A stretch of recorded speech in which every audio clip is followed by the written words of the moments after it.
If you take out of that equation the education component, my mother is a maid.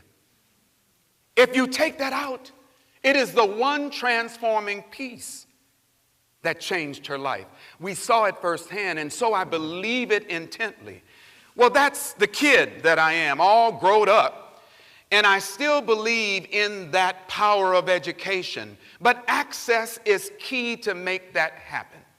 1954 decision by the Supreme Court to end segregation in school was pivotal because it gave people of color who had been denied access a sense of hope that finally what we need to transform our lives was available to us. The more doors that opened after that to women, to the disabled, American with Disabilities Act, to people who had been shut out, it then made the playing field level to the extent that if you wanted it, it was there. It was no plaything, this, because if you take that education component piece out, you have a cyclical situation where generation after generation after generation of young people will simply become the janitors and the maids of society. Education makes that picture different. Access is so important to that. That those who have been denied access feel welcome in that environment. They will come in droves and they will perform to the standard of excellence that they have become accustomed. One of the things that I think is so important in talking to educators is I am talking to the very people who provide the service to those young people once they get to school. In the case of community colleges, young and not so young, but all coming for the same reason.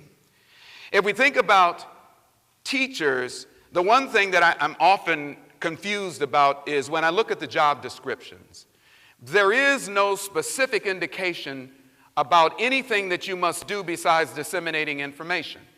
And so many teachers simply read the job description and very literally simply disseminate information. People in service programs read the job description and basically simply hand out information, and that's it.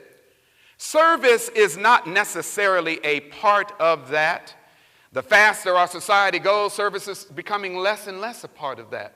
So there are many teachers, professors who simply lecture, hand out syllabi, and say there'll be a test on Friday, as if the information dissemination is all they are required to do, and technically it is. One of the many jobs that I've had over the years is working in a personnel department for the Veterans Administration in Los Angeles, Westwood. And I was a personnel staffing specialist for 2 years. And while I was there, I found out about a book which is the Bible of personnel. It's called the Dictionary of Occupational Title. Some of you know about that, the DOT. In that book, it has a description of just about every job you can think of from A to Z. And if it's not in there, guess what? We created it and wrote the job description for it. And here's something that was even equally beautiful. We could take a magic marker and erase some stuff and change the job description. Why is that important? Because right now I'm going to change your job description if you're a teacher. Please allow me. Information dissemination, we're going to hold on to that, but we're going to just put it to the side. Something more important. Gatekeeper. You are a gatekeeper. Even better than that, a miracle worker. Sound too deep? You can do it. Hold on. Now, what is a